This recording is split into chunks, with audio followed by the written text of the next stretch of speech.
I think just as much him wanting to tell the world the real facts on the ground in Iraq that they normally wouldn't see, as much as it was, I hate the army and they should not be allowed to do this, and my life is really not worth keeping these secret.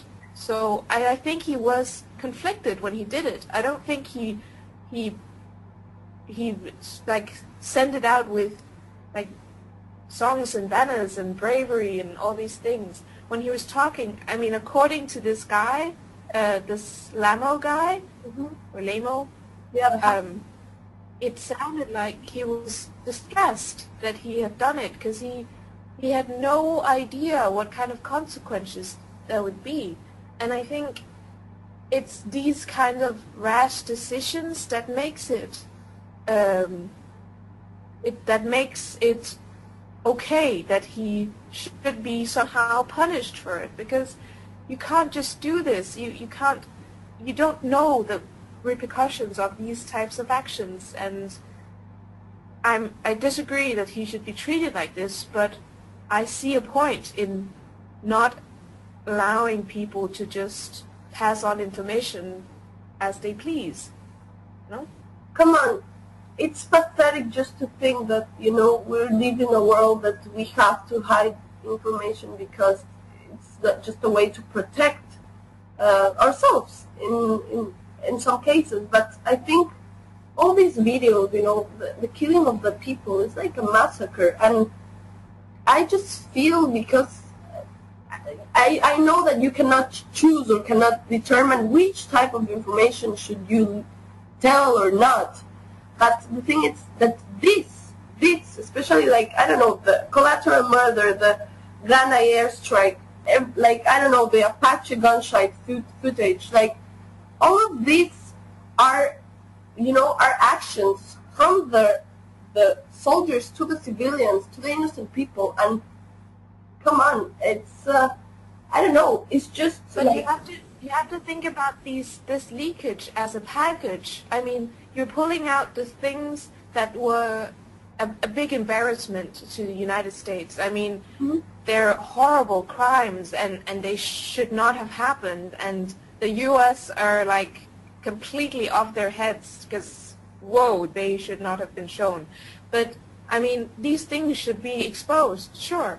But with these documents, I mean, there were thousands of documents, hundreds of thousands of documents. And a lot of them were also including names and contacts of people who were locals in Iraq, in Afghanistan, who when these documents were exposed, I mean, then the people who thinks they're traitors would just go find them and kill them. I mean, we're risking people who are trying to help. Yeah. And it's just such a, I mean, I understand what you mean, but it's such a gray zone. You can't, it's just, you can't have one person deciding what to release and what not to release. There should be some kind of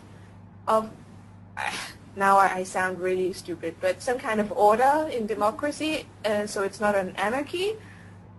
If anyone could do this, then I just have this feeling that society would fall apart. You couldn't trust anyone with information because they would expose it and you'd be killed. Okay, but you're saying that information, that it shouldn't have been on his hand what information to release. But somebody does have that power. Somebody in the government of the U.S. or in the army of the U.S., they have that power of saying this is not going out. So what gives you more certainty that he will do, or that person, that army person will do a better job than Private Manning? You know, you can, if you're talking about information. Sorry.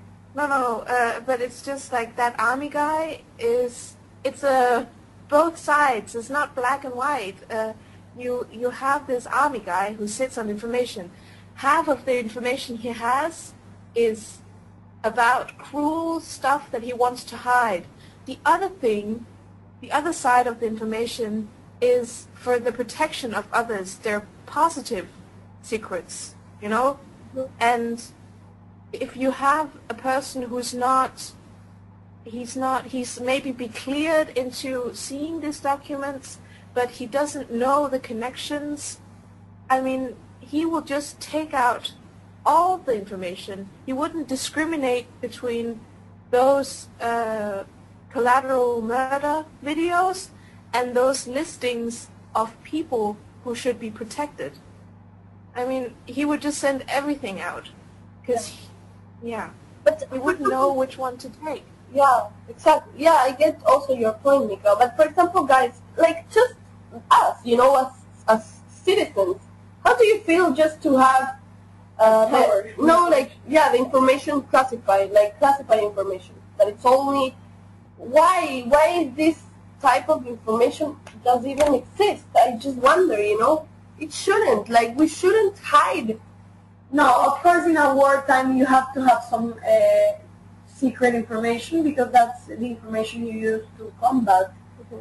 Strategic information, formations in terms of attacks and everything. So it makes sense that they have some kind of confidential information. Yeah, but this is the thing. You're saying, like, yeah, it's kind of information that, yeah, strategic things, but not killing people. Not, you know, what it's the kind of, imagine if this video would never have come out into the light. What are all the things that we do not know? That's what it scares me the most, because we're believing in our governments and we don't even have a clue what they're doing. You know, and it's our taxes, or in this case, American people's taxes, that are paying for these things to happen. And that's just what it scares me. It's because, yeah, come on, it's like everything is just a lie, and it's, you know, when you have the opportunity, you see this kind of information. In my point of view, I don't know. I think I can. I don't know if I'm a good person, you know, but I consider myself a good person. But I don't know. Imagine having seen this kind of information. I don't even know if I would have the courage to actually do something about it. Because that's the thing. Like, you don't know the consequences. You do not imagine what can happen. But he just took the risk. And for me, that's something that receives like a clap from my part, because this is the truth. And unfortunately, he took a decision, and even if it was the wrong or the right, he made a decision. Yeah, and for me, I think he made the good decision. I don't blame it. It's all the American citizens should not feel guilty at all, because it's not in their hands. You know, you don't know how the mind of a person can change during time of war. You don't know, because that's something we do not live with in our daily lives. But you don't know how these soldiers feel, you know. So, yeah, you don't want to just make the people, you know, all the Americans, how would they feel with these videos? Like, oh my God, you know, what are we doing? But it's not them. It's like, unfortunately, it's just the human race that we behave sometimes like animals. We've experienced all these type of things, even, you know, in Germany, World War II, you know, Hitler, and come on, imagine if all these things would never have come up to the light, if all these, concentration camps would have been hidden, and I don't know, it's as bad as it is. I think people have to know these things, and it's just for people to really open their eyes and get to see, oh my God, like, you know, what, this is really happening, and oh my God, like, it's just amazing how much a human can actually do the damage to others. So, yeah.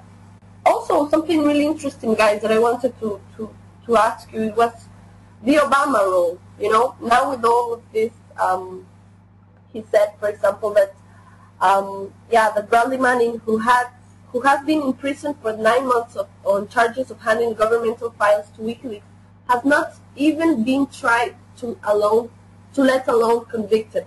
Yet the military had been treating him abusively in a way that conjures creepy memories of how Bush administration used to treat terror suspects.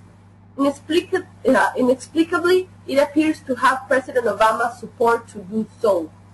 So he said, President Obama and other administration officials have defended